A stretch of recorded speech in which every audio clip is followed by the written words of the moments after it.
পারমাণবিক ইস্যুতে একের পর এক পরোক্ষ বৈঠকে অংশ নিচ্ছে যুক্তরাষ্ট্র ইরান। বৈঠকের পর উভয় পক্ষ থেকে ইতিবাচক বক্তব্য আসলেও সমঝোতার পথ এখন অনেক দূর। ইরানের বুদ্ধিমত্তার প্রশংসা করেছেন মার্কিন প্রেসিডেন্ট ডোনাল্ড ট্রাম্প। তেহরানের অর্থনৈতিক সাফল্য আর সুখ সমৃদ্ধি কামনা করেন মার্কিন প্রেসিডেন্ট।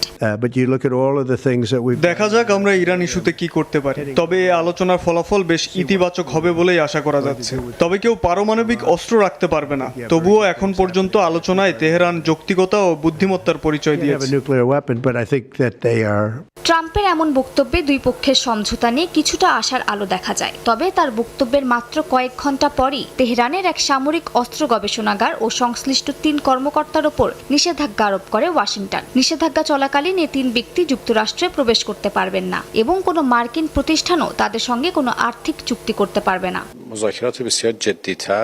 মার্কিন নিষেধাজ্ঞা সম্পর্কে কোনো মন্তব্য না করলেও ইউরোপের দেশগুলোকে কড়া হুঁশিয়ারি দিয়েছেন ইরানের পররাষ্ট্রমন্ত্রী আব্বাস আরাকচি। ফরাসি ম্যাগাজিনকে দেয়া সাক্ষাৎকারে তিনি জানান, যদি ফ্রান্স, যুক্তরাজ্য, জার্মানি জাতিসংঘ নিষেধাজ্ঞা ফিরিয়ে আনার স্ন্যাপব্যাক পদ্ধতি চালু করে, তাহলে উত্তেজনা এমনভাবে বাড়বে যা আর ফিরে নেওয়া সম্ভব হবে না। এদিকে ইরানের সর্বোচ্চ ধর্মীয় নেতা আয়াতুল্লাহ আলী খামেনির বিরুদ্ধে যুক্তরাষ্ট্রের প্রেসিডেন্ট ডোনাল্ড ট্রাম্পকে হত্যা চেষ্টার অভিযোগ এনেছেন মার্কিন সিনেটর টেড ক্রুজ ও টম কটন। টেড ক্রুজ এক সাক্ষাৎকারে জানান, খামেনি এখনও ট্রাম্পকে হত্যার জন্য খুনিদের ভাড়া করছেন। সিনেটর টম কটন সামাজিক যোগাযোগ মাধ্যমে জানান, আয়াতুল্লাহরা ট্রাম্পকে ভয় পায় বলেই হত্যা করতে চেয়েছে। ইরান কখনোই পারমাণবিক অস্ত্র অর্জন করতে পারবে না, এটাই যুক্তরাষ্ট্রের অবস্থান হওয়া উচিত বলে মন্তব্য করেন তিনি। হামাসকে নির্মূল করতে শিগগিরই গাজায় পূর্ণমাত্রার অভিযান চালানোর হুঁশিয়ারি দিয়েছেন ইসরায়েলি প্রধানমন্ত্রী বিনিয়ামিন নেতানিয়াহু। এ সময় উপত্যকাটির অর্ধেকের বেশি মানুষ সরে যাওয়ার নির্দেশও দিয়েছেন তিনি। পাশাপাশি গাজায় ইসরায়েলি আগ্রাসন বন্ধে নিরলসভাবে কাজ করছেন বলে জানিয়েছে মার্কিন প্রেসিডেন্ট ডোনাল্ড ট্রাম্প। আর হামাসের ঘাঁটি সন্দেহে খান ইউনিসে চালানো একদিনের হামলায় নিহত হয়েছেন 16 জন, আহত হয়েছেন অন্তত 70 জন।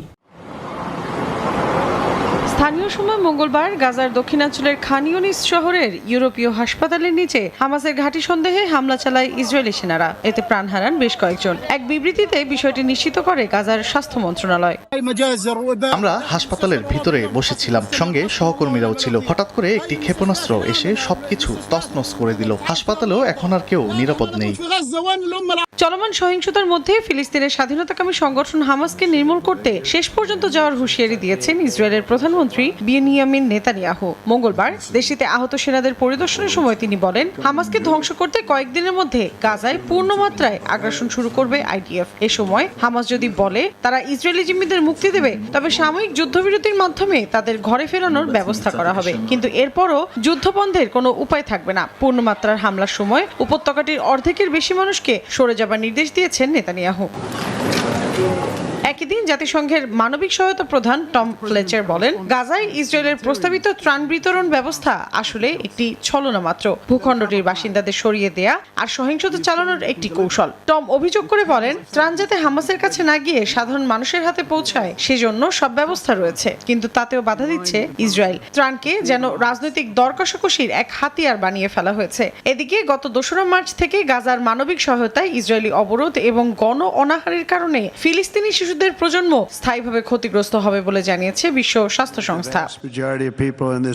অন্যদিকে গাজার বাসিন্দারা একটি ভালো ভবিষ্যতের অধিকারী বলে আবারও মায়াকান্না দেখিয়েছে ইসরায়েলের নগ্ন সমর্থক যুক্তরাষ্ট্র। সৌদি আরবের বিনিয়োগ সম্মেলনে দেশটির প্রেসিডেন্ট ডোনাল্ড ট্রাম্প বলেন, গাজায় যুদ্ধবন্ধের লক্ষ্যে কাজ করছেন তিনি। পাশাপাশি হামাসের সমালোচনা করে বলেন, যতক্ষণ না তারা রাজনৈতিক উদ্দেশ্যে অপহরণ নির্যাতন বন্ধ করবে, ততক্ষণ ফিলিস্তিনিদের জীবনমান উন্নয়ন হবে না। সৌদি আরবের সঙ্গে ইতিহাসের সবচেয়ে বড় অস্ত্র বিক্রির চুক্তি করেছে যুক্তরাষ্ট্র। স্থানীয় সময় মঙ্গলবার রিয়াদের বিনিয়োগ ফোরামে প্রায় 14,200 কোটি ডলারের এই চুক্তি করেন প্রেসিডেন্ট ডোনাল্ড ট্রাম্প। অস্ত্র চুক্তি ছাড়াও 60,000 কোটি ডলারের বিনিয়োগ চুক্তির কথা উল্লেখ করেন সৌদি যুবরাজ। পাশাপাশি আগামী মাসগুলোতে তা বেড়ে 1 লাখ কোটি ডলারে উন্নীত হবে বলেও জানান তিনি। একই দিন সিরিয়ার ওপর থেকে যুক্তরাষ্ট্রের নিষেধাজ্ঞা প্রত্যাহার করে নেওয়ার ঘোষণাও দেন ট্রাম্প। যুদ্ধবিধ্বস্ত সিরিয়ার ওপর থেকে যুক্তরাষ্ট্রের নিষেধাজ্ঞা প্রত্যাহার করে নেওয়ার ঘোষণা দিয়েছেন মার্কিন প্রেসিডেন্ট ডোনাল্ড ট্রাম্প। স্থানীয় সময় মঙ্গলবার সৌদি আরবের রাজধানী রিয়াদের বিনিয়োগ সম্মেলনে এ ঘোষণা দিয়ে তিনি বলেন, যুবরাজ মোহাম্মদ বিন সালমান এবং তুরস্কের প্রেসিডেন্ট রিসেপ তাইপ এরদোয়ানের অনুরোধের প্রেক্ষিতে এই সিদ্ধান্ত নেওয়া হয়েছে। চলতি সপ্তাহের শেষে মার্কিন পররাষ্ট্রমন্ত্রী মার্কো রুবিও তুরস্কে সিরিয়ার নতুন সরকারের পররাষ্ট্রমন্ত্রীর সঙ্গে বৈঠক করবেন। সে সময় সিরিয়ার ওপর নিষেধাজ্ঞা প্রত্যাহারের নির্দেশ দেওয়া হবে বলে ঘোষণা দেন প্রেসিডেন্ট ট্রাম্প। একই দিন যুক্তরাষ্ট্র ও সৌদি আরবের মধ্যে ইতিহাসের অন্যতম বড় সামরিক চুক্তি স্বাক্ষরিত হয়েছে। হোয়াইট হাউস জানায়, চুক্তির আওতায় যুক্তরাষ্ট্র সৌদি আরবকে আধুনিক যুদ্ধ সরঞ্জাম ও প্রযুক্তি সরবরাহ করবে, যার মূল্য প্রায় $14,200 কোটি। অস্ত্র বিক্রি চুক্তির আওতায় মোট 5টি খাত রয়েছে। এর মধ্যে বিমান বাহিনীর আধুনিকায়ন ও মহাকাশ সক্ষমতা, আকাশ ও ক্ষেপণাস্ত্র প্রতিরক্ষা ব্যবস্থা, সমুদ্র ও উপকূলীয় নিরাপত্তা, সীমান্ত নিরাপত্তা ও স্থলবাহিনীর আধুনিকায়ন এবং তথ্য ও যোগাযোগ ব্যবস্থা আধুনিকায়ন। এছাড়া চুক্তির আওতায় 1 ডজনের বেশি মার্কিন প্রতিরক্ষা কোম্পানি সৌদি আরবকে সর্বাধুনিক যুদ্ধ সরঞ্জাম ও সামরিক সেবা দেবে। এ বিষয়ে ট্রাম্প বলেন, সামরিক সরঞ্জাম তৈরিতে যুক্তরাষ্ট্রই সেরা। আমাদের যুদ্ধ বিমান, ক্ষেপণাস্ত্র ব্যবস্থা, প্যাট্রিয়ট সবকিছুই সেরা। আমাদের কাছ থেকে এসব সরঞ্জাম কেনার যে সিদ্ধান্ত সৌদি আরব নিয়েছে তাকে আমি স্বাগত জানাই। বিনিয়োগ ফোরামে সৌদি আরবকে যুক্তরাষ্ট্রের ঘনিষ্ঠ মিত্র এবং যুবরাজকে বিচক্ষণ নেতা হিসেবে আখ্যা দেন মার্কিন প্রেসিডেন্ট। পাশাপাশি দুই দেশের মধ্যে বাণিজ্য এবং বিনিয়োগের সম্পর্কে আরও কর্মসংস্থান সৃষ্টি হবে বলে আশা প্রকাশ করেন তিনি।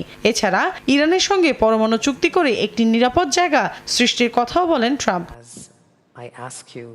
এদিন যুক্তরাষ্ট্রের কাছ থেকে অস্ত্র কেনার এই চুক্তি ছাড়াও দেশটিতে বড় অঙ্কের অর্থ বিনিয়োগের চুক্তি করেছে সৌদি আরব। এসব চুক্তি সইয়ের পর যুবরাজ মোহাম্মদ বিন সালমান বলেন, বন্ধুত্বপূর্ণ দুই দেশের মধ্যে দৃঢ় বাণিজ্য সম্পর্ক রয়েছে। এ সময় $60,000 কোটি বিনিয়োগের চুক্তির কথা উল্লেখ করে তিনি বলেন, আগামী মাসগুলোতে তা বেড়ে $1 লাখ কোটি উন্নীত হবে। 4 দিনের ভয়াবহ সংঘাতের পর যুদ্ধবিরতি কার্যকর হলেও নয়াদিল্লি ও ইসলামাবাদের মধ্যে বাকযুদ্ধ থামছেই না। ভারতের প্রধানমন্ত্রী নরেন্দ্র মোদীর অভিযোগকে মিথ্যা ও ভিত্তিহীন বলে অভিহিত করেছে পাকিস্তান। ভারত কোনো সন্ত্রাসী ঘাঁটিতে নয়, বরং বেসামরিক স্থাপনায় হামলা চালিয়েছে বলে দাবি করেছেন পাকিস্তানের প্রতিরক্ষা মন্ত্রী খাজা আসিফ। অন্যদিকে সাম্প্রতিক সংঘাতে নিজেদের 11 সেনা নিহত ও 78 জন আহত হয়েছেন বলে নিশ্চিত করেছে পাকিস্তান ISPR। সোমবার আবারও পাকিস্তানের বিরুদ্ধে যুদ্ধবিরতি লঙ্ঘনের অভিযোগ তুলেছে ভারতের সেনাবাহিনী। তাদের দাবি, জম্মু কাশ্মীরের সাম্বা জেলায় ড্রোন হামলার চেষ্টা করে পাকিস্তানের সেনারা। আকাশ প্রতিরক্ষা ব্যবস্থার সাহায্যে ড্রোন ধ্বংসের দাবি করা হয়। দুই দেশের মধ্যে সংঘাত বন্ধের পর প্রথমবার জাতির উদ্দেশ্যে ভাষণ দেন ভারতের প্রধানমন্ত্রী নরেন্দ্র মোদী। নতুন করে হামলা হলে পাকিস্তানের সীমানায় ফের আঘাত হানবে দিল্লি বলে হুঁশিয়ারি দেন তিনি। ইসলামাবাদের বিরুদ্ধে সন্ত্রাসবাদে মদত দেওয়ার অভিযোগ আনেন ভারতের প্রধানমন্ত্রী। নরেন্দ্র মোদীর বক্তব্যের তীব্র প্রতিবাদ জানিয়েছে পাকিস্তান। নয়াদিল্লির অভিযোগকে মিথ্যা ও ভিত্তিহীন হিসেবে অভিহিত করেছেন পাকিস্তানের প্রতিরক্ষা মন্ত্রী খাজা আসিফ। মোদী পরাজিত জুয়ারের মতো কথা বলছেন বলে মন্তব্য করেন তিনি। পাকিস্তানের বিরোধী রাজনীতিবিদরাও মোদীর সমালোচনা করেছেন। সাম্প্রতিক সহিংসতায় ভারতের হামলায় নিজদের সেনা হতাহতের বিষয়টি নিশ্চিত করেছে পাকিস্তান ISPR। এর আগে মার্কিন প্রেসিডেন্ট ডোনাল্ড ট্রাম্প দাবি করেন, যুক্তরাষ্ট্রের হস্তক্ষেপে ভারত পাকিস্তানের মধ্যে সম্ভাব্য একটি ভয়াবহ পারমাণবিক যুদ্ধ থামানো সম্ভব হয়েছে। ট্রাম্প আরও জানান, সংঘাত থামাতে বাণিজ্য ছিল বড় হাতিয়ার। উভয় পক্ষকে বলা হয়, যুদ্ধবিরতি ঘোষণা না হলে বাণিজ্য বন্ধ করা হবে। এদিকে সংঘাত বন্ধ হয়, শ্রীনগর বিমানবন্দরের কার্যক্রম পুনরায় শুরু হয়েছে। যদিও জম্মু কাশ্মীরের সোপিয়ানে সন্ত্রাসীদের সঙ্গে নিরাপত্তা বাহিনীর বন্দুকযুদ্ধের ঘটনা ঘটেছে। চুক্তির আহ্বান উপেক্ষা করে এক রাতে শতাধিক ড্রোন হামলা চালিয়েছে রাশিয়া। কিয়েভের দাবি, যুদ্ধবিরতির প্রস্তাব মেনে না নিয়ে আলোচনার কথা বলে সময় নষ্ট করছে মস্কো। এছাড়া তুরস্কে পুতিনের সঙ্গে সরাসরি বৈঠকে সম্মতি দিয়েছেন জেলেনস্কি, তবে তা শর্ত সাপেক্ষে। রোববার গভীর রাত থেকে সোমবার সকাল পর্যন্ত ইউক্রেনে 108টি ড্রোন হামলা চালায় রাশিয়া। ইউক্রেনীয় বিমান প্রতিরক্ষা বাহিনী জানায়, এর মধ্যে 55টি ধ্বংস করা হয়। তবুও ক্ষতির হাত থেকে রক্ষা পায়নি ওডেসা ও দোনেৎস্কের বেসামরিক অবকাঠামো। এই হামলার দিনই ইউরোপীয় দেশগুলোর প্রস্তাবিত 30 দিনের যুদ্ধবিরতি কার্যকর হওয়ার কথা ছিল, কিন্তু ইউক্রেনের অভিযোগ রাশিয়া প্রস্তাব পুরোপুরি উপেক্ষা করছে। ট্রেন লাইন ক্ষতিগ্রস্ত হয়েছে, আহত হয়েছেন চালক। ইউক্রেনীয় রেল কর্তৃপক্ষ বলছে বিরতির আহ্বান কানে নিচ্ছে না রুশ বাহিনী। এমন প্রেক্ষাপটে রাশিয়া তুরস্কে সরাসরি আলোচনার প্রস্তাব দিয়েছে। প্রেসিডেন্ট পুতিনের উপস্থিত নিশ্চিত হলেই বৈঠকে অংশ নেবেন বলে জানিয়েছে জেলেনস্কি। যুক্তরাষ্ট্রের প্রেসিডেন্ট ট্রাম্প আলোচনার পক্ষে মত দিলেও ফরাসি প্রেসিডেন্ট ইমানুয়েল ম্যাক্রো বলছেন পুতিন শুধু সময় কিনতে চাইছেন। এদিকে সোমবারের মধ্যে রাশিয়া যুদ্ধবিরতি না মানলে নতুন নিষেধাজ্ঞা জারি করবে ইউরোপীয় ইউনিয়ন বলে হুঁশিয়ারি দিয়েছে জার্মানি। লন্ডনে ইউরোপীয় পররাষ্ট্রমন্ত্রীদের জরুরি বৈঠকে রুশ আগ্রাসন প্রতিরোধে কঠোর পদক্ষেপের ডাক উঠেছে। বর্তমান প্রেক্ষাপটে প্রশ্ন উঠছে, আলোচনা কি সত্যি যুদ্ধ থামাবে নাকি আরেকটি কৌশলগত চাল মাত্র? তবে এই প্রশ্নের উত্তর মিলতে পারে ইস্তাম্বুলে আগামী বৃহস্পতিবারের বৈঠকে। চীনের ক্রমবর্ধমান সামরিক চাপের মুখে শক্তি প্রদর্শনের দ্বিতীয় দিনের মতো সামরিক মহড়ার আয়োজন করেছে তাইওয়ান।